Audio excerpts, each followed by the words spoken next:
I'm Bee, and welcome to my channel Beewrites. I'm a poet, writer, blogger, editor, and book critic. And today I'm going to be talking about how to start writing. So, brew yourself up a cup of tea and find out. The first thing you're going to want to find out when you're writing is, what are you writing, first off? This is so redundant. Fiction? Is it nonfiction? And you got to know that with these different genres comes a different level of writing. No way. Of course, with nonfiction, you're going to be doing a lot more research. Don't say. For me personally, of course, I'd love to kind of, come out with like a nice nonfiction, maybe do someone's biography for them one day. But that's not really my favorite. And I think it's because school and like essay writing has kind of put a bad taste in my mouth when it comes to nonfiction. Definitely my favorite is, of course, fiction, where with that comes a lot of different genres, and I feel like it's a lot more pleasurable. And you got romance, you got sci-fi, you got mystery, you got all that good stuff. All those tasty food groups. So first you gotta know what you're writing. Also accept that this is an art form, and that a lot of people write differently, and some people are gonna like it, some people aren't. There's critics out there. I'm personally a critic. I write reviews.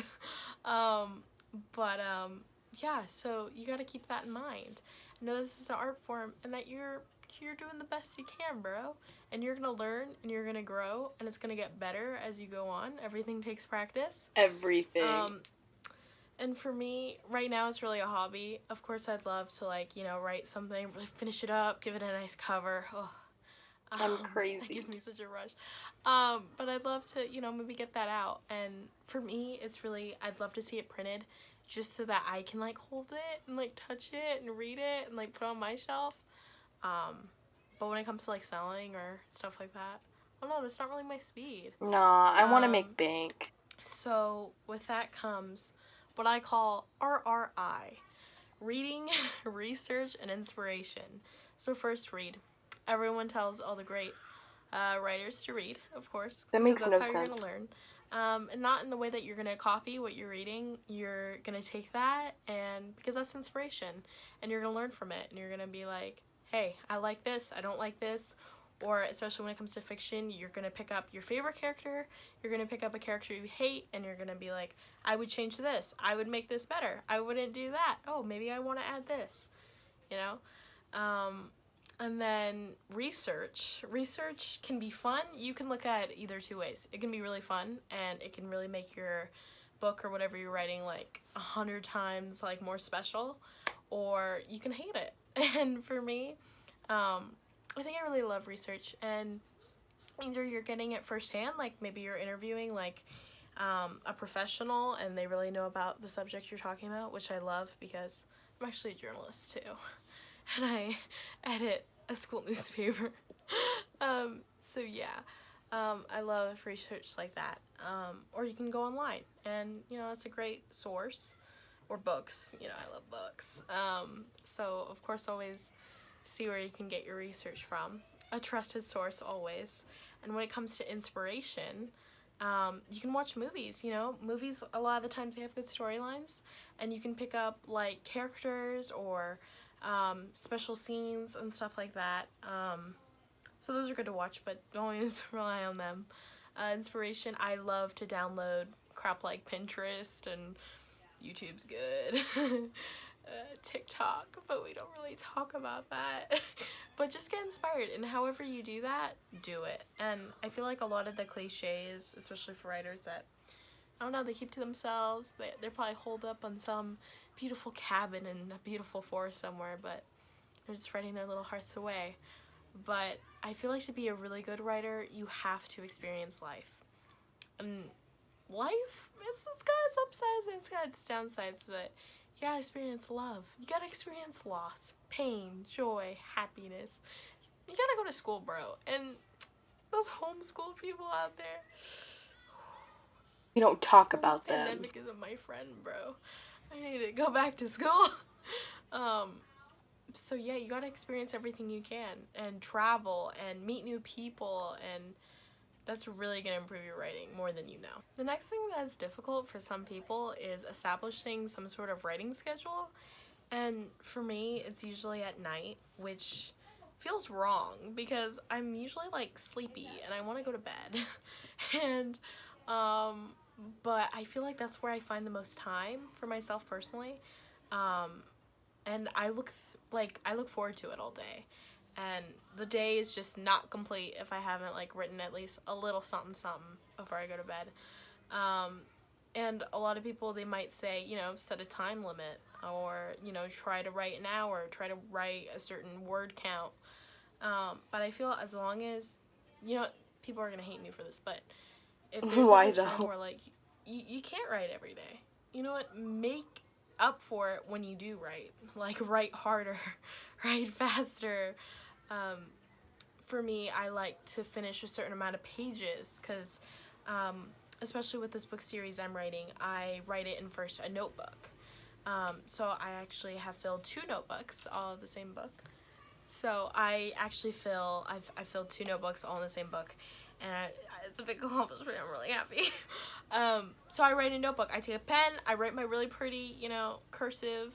Declaration of Independence. And I love that. And that's like my first draft. And then I transcribe it onto my laptop. But that's how I start. And I will write a couple pages of that, or I'll tell myself, hey, I'm going to finish the chapter tonight. And yeah, so work smarter, not harder. My favorite teachers told me that. I think I'm going to have to do a whole video on this one, but really fighting writer's block, like that's a skill that you're going to have to learn as a writer. A lot of the times what that means is you probably hate what you're writing or you're not inspired. And if you're hating what you're writing but you still want to focus on this project, then I would recommend like jumping to a different scene or a different chapter, wherever you feel really passionate about writing. If you're not inspired, you can do the other tips and tricks that I said in the beginning. Downloading a couple apps, maybe watching a movie, taking a break. Taking a break is like really powerful, and going outside, taking a walk, maybe taking your little dog with you, making sure he gets exercise. My dog is fat. I definitely recommend that. If you step away from it for a little bit and then come back with it with fresh eyes, you're gonna have a much better time. The next thing is choosing a genre, because a lot of people, I feel, when they first start, they're all over the place, and that kind of happened with me. When I was in middle school, I wrote this book, and it was the biggest tragedy of all the tragedies, and it was called Tragic. And it was all over the place, and me doing my research now, it's like, wow, I can really see where I went wrong. And a lot of people say, like, every person who's gonna write, they're gonna write like a really crappy book to begin with, and they're gonna hate it, and that they're not gonna go anywhere with that one. And then it's usually the second one after that, and that's how I feel with what I'm writing right now. So you really need to practice, and it's gonna be scary, but you just gotta try it. Because it's my favorite thing to do ever. It even trumps reading. Never use that word for me. again. And it's my favorite thing to do. It's more than a hobby. It's what I'm really passionate about, and I'd love it if it could become like a career one day. Doubt it, but we're gonna try. So choose a genre, and so what I'm writing right now is, what's it called? It's a contemporary novel. Contemporary is when you're writing about this person and they're like, I don't know, they're kind of proving themselves and they're changing in some sort of way throughout the novel. You can always add like subplots. So it could be like this mystery and then the subplot is murder. Or what I'm doing is, it's a contemporary novel, but it has a subplot of romance, because if you know me, it's gonna have a little romance and they're gonna make it spicy. Whack. So yeah, you start there, and when it really comes down to it, you gotta write with what you know, and that comes from one of this, he was a screenwriter, and his name's Michael Rochella. Okay, dropping a name, look him up on IMDb.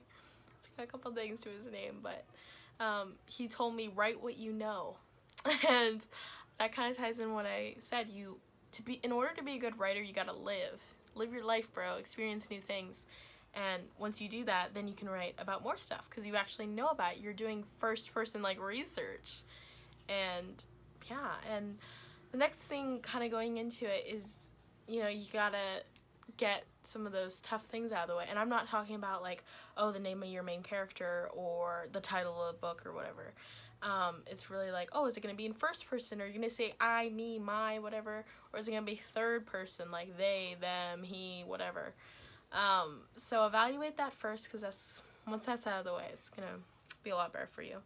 Kind of one of the things I struggle with is probably picking a setting or like a time period, because right now I'm really struggling if I want this like set in the future so I don't have to do research, or in the past, which will mean I'll have to do a lot of research. So you gotta kind of pick a setting, a time, a place. But that's always fun because then you can build your own whatever. And then that's about it. And you gotta accept that this is art. And people aren't gonna like it, bro. Just like me up on YouTube. I don't know what the heck I'm doing, bro. Exposed. But it's an art form. And I love it. It's a hobby. And once again, thank you for watching this video. And if you want to see more, I think I got a couple more videos down there. So be sure to subscribe to beewrites, subscribe, and like, and pass it around to all your new nerd friends. And if you want to follow me anywhere, it's down in the description or whatever. And check it out. Check out some more of my videos. Binge watch them. Comment. And I'll see you in the next video. And have your tea ready next time. I finally got the end screen thing down, so enjoy.